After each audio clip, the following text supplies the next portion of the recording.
नमस्कार दोस्तों। भारतीय इतिहास की श्रृंखला में प्राचीन भारतीय इतिहास के अंतर्गत आज हम एक नया वीडियो लेकर आए हैं।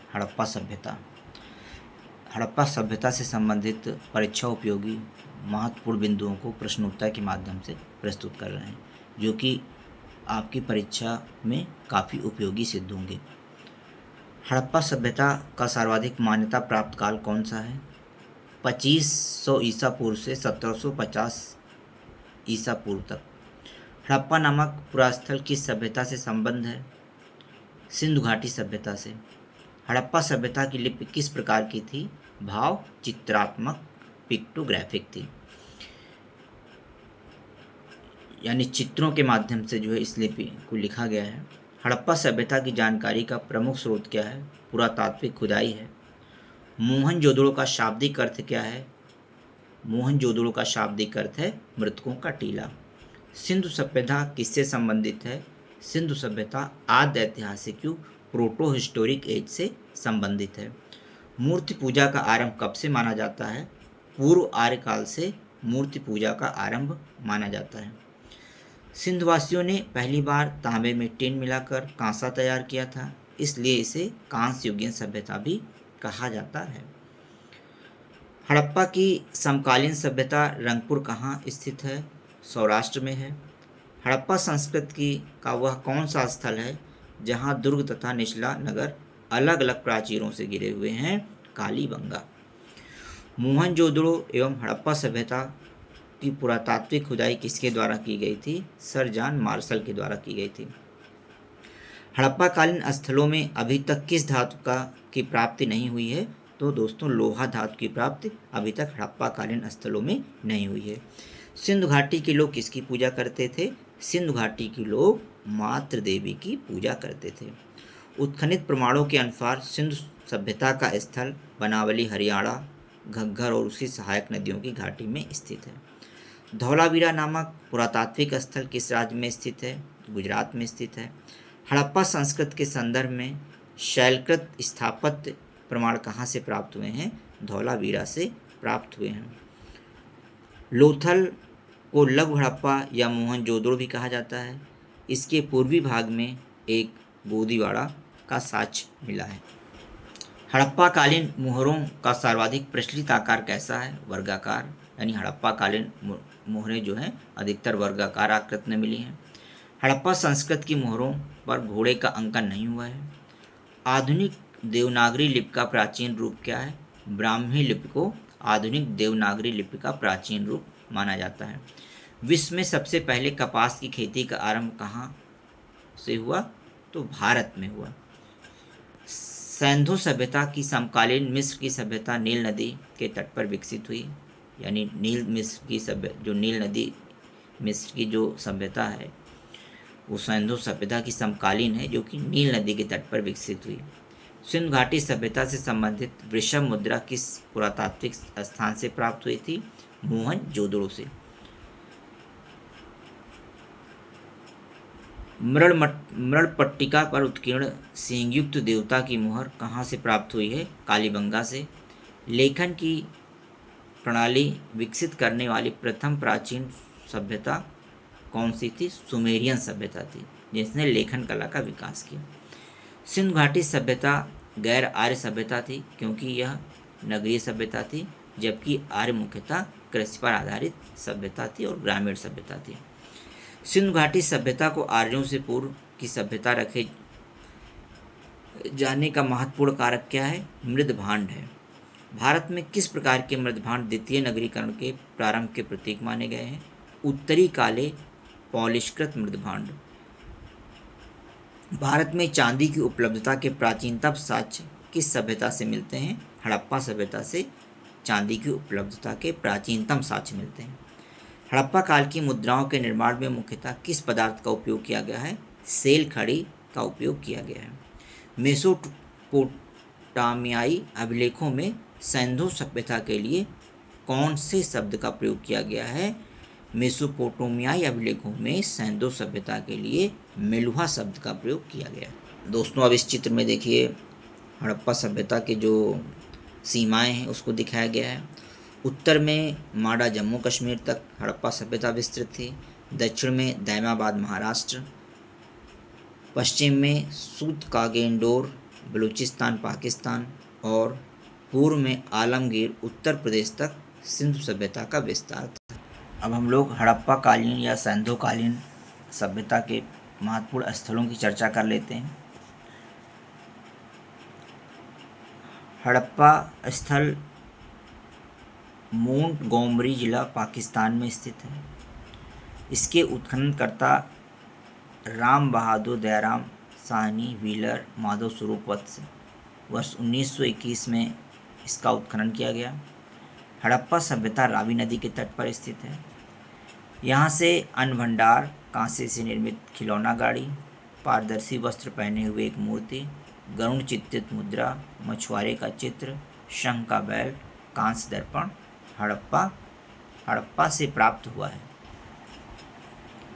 मोहनजोदड़ो लरकाना जिला पाकिस्तान में अवस्थित है।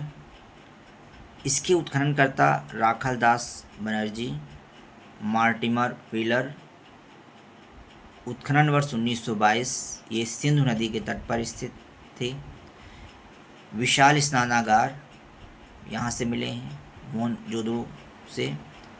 पुरोहितों का आवास, महाविद्यालय, 16 मकानों का बैरक, कांस्य निर्मित नग्न महिला मूर्ति, दाढ़ी वाले पुजारी की मूर्ति, चमकते हुए बंदर का चित्र, एक श्रृंगी पशुओं वाली मुद्राएं मोहनजोदड़ो से प्राप्त हुई हैं। अगला महत्वपूर्ण स्थल है लोथल, जो कि अहमदाबाद जिला गुजरात में स्थित है। इसके उत्खननकर्ता रंगनाथ राव हैं और 1955 एवं 62 के मध्य इसका उत्खनन कार्य किया गया। यह भोगवा नदी के तट पर स्थित है। यहाँ से लोथल से यानी गोदीबाड़ा, वृत्ताकार तथा चौकोर अग्निवेदिका, हाथी दांत, चावल व बाजरे पर दो मुहे राक्षस का अंकन, फारस की मुहर, घोड़ी की मृणमूर्ति, 3 युग्मित समाधियाँ, चालाक लोमड़ी का चिन्ह आदि लोथल से प्राप्त हुए हैं। अगला महत्वपूर्ण स्थल है चंदहूड़ो, जो कि सिंध पाकिस्तान में स्थित है। इसके उत्खननकर्ता अर्नेस्ट मैके व एनजी मजूमदार। उत्खनन वर्ष 1931 है। ये सिंधु नदी के तट पर स्थित है। चंदहूड़ो से मनके बनाने का कारखाना, बिल्ली का पीछा करते हुए कुत्ते का साक्ष्य मिला है। लिपस्टिक चंदहूड़ो से प्राप्त हुआ है। कांस्य गाड़ी, वक्राकार ईंट, कंघा, 3 घड़ियालों तथा 2 मछलियों के अंकन वाली मुद्रा, काजल, पाउडर प्राप्त यहाँ से हुई। अगला स्थान है कालीबंगा, जो कि हनुमानगढ़ जिला राजस्थान में स्थित है। इसके उत्खननकर्ता अमलानंद घोष, ब्रजवासी लाल एवं बीके थापर। उत्खनन वर्ष 1953-1960। ये घग्गर नदी के तट पर स्थित है। जुते हुए खेत का साक्ष्य, भूकंप के साक्ष्य, अग्निहवन कुंड, अलंकृत ईंट, चूड़ियाँ संभवतः एक साथ फसल बोने के साक्ष्य, लकड़ी की नाली कालीबंगा से प्राप्त हुए। राखीगढ़ी हिसार हरियाणा में स्थित स्थल था। इसके उत्खननकर्ता सूरजभान, 1969 उत्खनन वर्ष। ये घग्गर नदी यानी राखीगढ़ी जो है घग्गर नदी के तट पर स्थित था। यहाँ से ताम्र उपकरण, हड़प्पा लिपियुक्त मुद्रा प्राप्त हुई थी। कोट दीजी खैरपुर पाकिस्तान में अवस्थित है। धुर्रे एवं फजल अहमद खान ने इसका उत्खनन कार्य किया था 1935 और 55 के मध्य। सिंधु नदी के तट पर यह स्थल अवस्थित है। कोट दीजी किलेबंदी का साक्ष्य यहाँ नहीं मिला है। कच्चे ईंटों के मकान व चूल्हे कोट दीजी से प्राप्त हुए हैं। अगला महत्वपूर्ण स्थल है बनावली, हिसार हरियाणा में अवस्थित है। RS विस्ट इसके उत्खननकर्ता है, यानी रविंद्र सिंह विस्ट। 1973 में इसका उत्खनन कार्य किया गया। यह सरस्वती नदी के तट पर स्थित है। मिट्टी का हल यहाँ से मिला है, यानी खिलौना जो कि है। सड़कों पर बैलगाड़ी के पहिए के साक्ष्य तथा जौ के साक्ष्य यहाँ से प्राप्त हुए हैं। रोपड़ रूपनगर पंजाब में स्थित स्थल है। रोपड़ के उत्खननकर्ता यज्ञदत्त शर्मा उत्खनन वर्ष 1955 है। रोपड़ सतलज नदी के तट पर अवस्थित है। तांबे की कुल्हाड़ी, मानव के 7 कुत्ते दफनाने के साक्ष्य यहाँ से प्राप्त हुए हैं। रंगपुर काठियावाड़ गुजरात में है। SR राव द्वारा इसका उत्खनन कार्य किया गया था 1954 में। यह भादर या मादर नदी के तट पर अवस्थित है। ज्वार बाजरा, 3 संस्कृतियों के अवशेष, नालियाँ, कच्ची ईंट के दुर्ग, धान की भूसी रंगपुर से प्राप्त हुआ है। आलमगीरपुर मेरठ उत्तर प्रदेश में स्थित हड़प्पाकालीन स्थल है। इसके उत्खननकर्ता यज्ञदत्त शर्मा हैं। 1958 में उन्होंने उत्खनन का कार्य कराया। हिंडन नदी के तट पर स्थित है। ये मृत भांडों पर रंगीन चित्रकारी के साक्ष्य यहाँ से प्राप्त हुए। अगला स्थल है सुत्क कांगेडोर, जो कि बलूचिस्तान में स्थित है। ऑरेंज स्टाइन जॉर्ज डेल्स 1927 में 1962 में इसका उत्खनन कार्य किया गया। दाश्क नदी के तट पर यह स्थित है। 3 संस्कृतियों के साक्ष्य, प्राकृतिक चट्टानों पर अवस्थित मानव अस्थिराक से भरा बर्तन, बेबीलोन से व्यापार, पाकिस्तान का साक्ष्य और बंदरगाह यहाँ से प्राप्त हुआ है। मांडा जम्मू कश्मीर में अवस्थित था। जगपत जोशी 1982 में उत्खनन कार्य किया गया इसका। चेनाब नदी के तट पर यह स्थल स्थित है। चर्ट, ब्लेड, हड्डी निर्मित बाड़ाग्र, मुहरों के साक्ष्य जो है मांडा से प्राप्त हुए हैं। सुतकाह को जारडेल्स इसके उत्खनन करता है। 1952 में इसका उत्खनन कार्य किया गया। शादीकौर तट पर अवस्थित है। 2 टीले व मृदभांड के साक्ष्य यहाँ से प्राप्त हुए हैं। सुरकोटदा गुजरात में अवस्थित है। जगपत जोशी ने इसका उत्खनन कार्य किया 1964 में। सरस्वती नदी के तट पर सुरकोटदा स्थल स्थित है। कलश समाधान यहाँ से प्राप्त हुए हैं। घोड़े की हड्डी, तराजू का पलड़ा यहाँ से प्राप्त हुआ है। दोस्तों, हड़प्पा सभ्यता में विनिमय का मुख्य माध्यम वस्त्र विनिमय प्रणाली थी।